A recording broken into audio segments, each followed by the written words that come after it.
تمہیں پتا ہے کہ تم کہاں کھڑے ہو؟ یہاں جسم کا بازار لگتا ہے۔ میں یعنی ایک مرد نیلے گلابی بلب والے اس قہوہ خانے میں اپنا سودا کرنے کے لیے کھڑا تھا۔ میں نے جواب دیا، ہاں پتا ہے، لیکن میں پیسے کے لیے کچھ بھی کرنے کے لیے تیار ہوں۔ میرے سامنے ایک ادھیڑ عمر کی عورت نہیں خواجہ سرا تھا۔ پہلے پہل اسے دیکھا تو ڈر گیا کہ یہ کون ہے۔ اس نے کہا، بہت نخرہ ہے تجھ میں، لیکن یہاں نہیں چلتا۔ 10 گھنٹے ایک آئی ٹی کمپنی میں 9-10 گھنٹے کام۔ میں اس وقت قدرے سے سہما ہوا تھا۔ یہ احساس ہو رہا تھا کہ میرا ضمیر دم توڑ رہا ہے۔ میں ایک ایسے خاندان سے ہوں جہاں کوئی تصور نہیں کر سکتا میں ایسا کیا کروں گا، لیکن میری ضروریات نے مجھے اس طرف دھکیل دیا۔ میں نے سوچا مجھے کب تک یہاں رکنا ہوگا، کیونکہ کل اس نے کہا جا اور جا کر دفتر ہی دیکھ، یہاں کیا کر رہا ہے۔ پھر یہ سن کر میں خاموش ہو گیا۔ کچھ ہی دیر میں اس کے بازار کے لیے ایک نیا مال۔ اس نے اچانک نرمی سے کہا، تمہاری تصویر بھیجنی ہوگی۔ نہیں بیچی تو کوئی بات بھی نہیں۔ یہ سنتے ہی میرے اوسان خطا ہونے لگے۔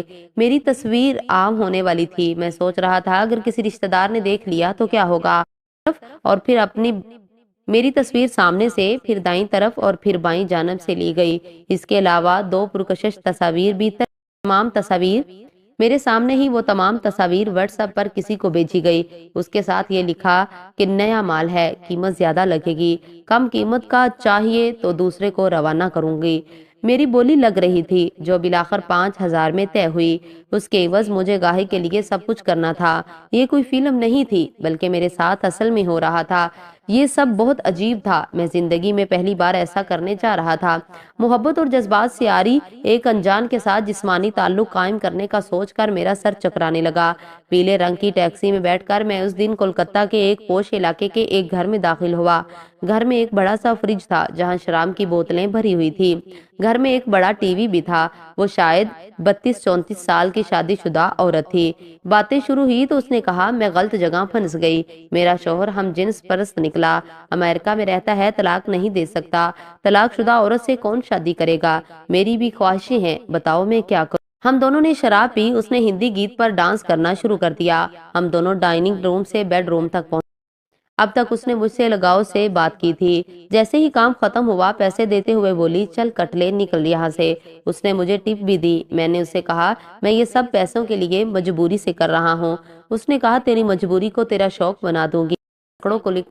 میری مجبوری تو کولکتہ سے سینکڑوں کلومیٹر دور میرے گھر سے شروع ہوئی تھی۔ میرا تعلق نچلے طبقے کے اس خاندان سے تھا۔ میں گھر میں منحوس تصور کیا جاتا تھا کیونکہ میری پیدائش کے ساتھ ہی میرے والد کی ملازمت چلی گئی تھی۔ وقت کے ساتھ یہ فیصلہ بڑھتا گیا۔ میرا خواب MBA کرنا تھا، لیکن انجینئرنگ کا کورس کرنے پر مجبور کیا گیا اور ملازمت کولکتہ میں ملی۔ دفتر میں سب بنگالی بولتے، زبان اور دفتری سیاست کی وجہ سے میں پریشان رہنے لگا۔ شکایت بھی کی لیکن کچھ نہیں ہوا۔ تو کارڈ کے ان اور آؤٹ کا وقت نوٹ کر کے کہا جاتا کہ یہ سیٹ پر نہیں رہتا۔ میری خود اعتمادی کم ہونے لگی۔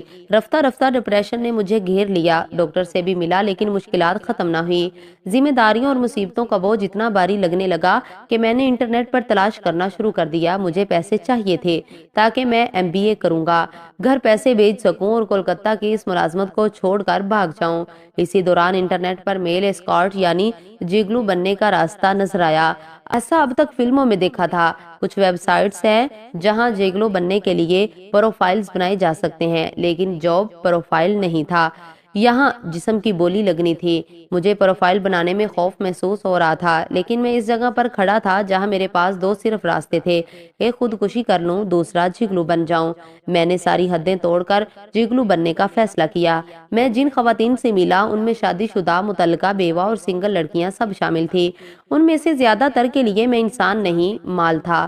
جب تک ان کی خواہش پوری نہ ہو جاتی سب اچھی طرح سے باتیں کرتی، کہتی کہ اپنے شوہر سے طلاق لے کر تمہارے ساتھ رہوں گی۔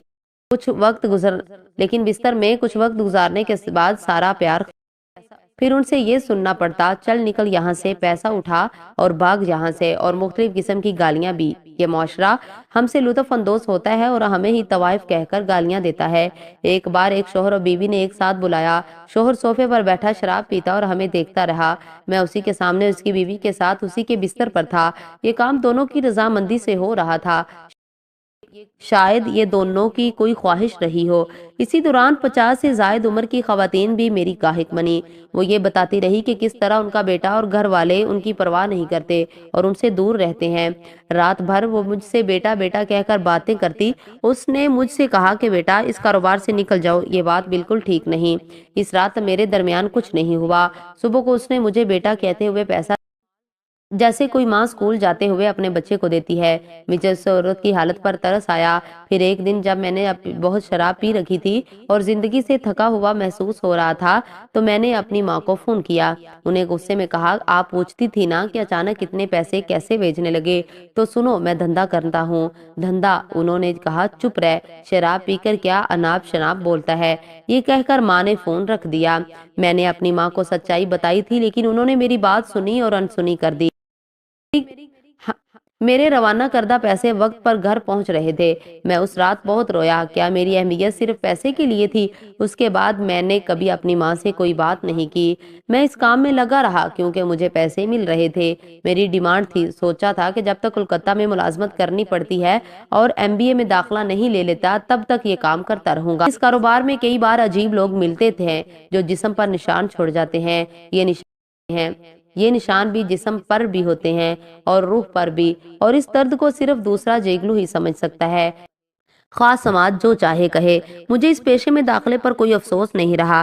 میں نے MBA کر لیا اور آج اسی کی بدولت کلکتہ سے دور ایک نئے شہر میں اچھی ملازمت کر رہا ہوں۔ خوش ہوں۔ نئے دوست ہیں جنہیں میری ماضی کے بارے میں کوئی علم نہیں۔ شاید کسی کو یہ بات کبھی بتا نہ پاؤں۔ ہم باہر جاتے ہیں۔ فلم لاگا چنری میں داغ میری پسندیدہ فلم ہے۔ شاید اس فلم کی کہانی سے میں خود کو وابستہ پاتا ہوں۔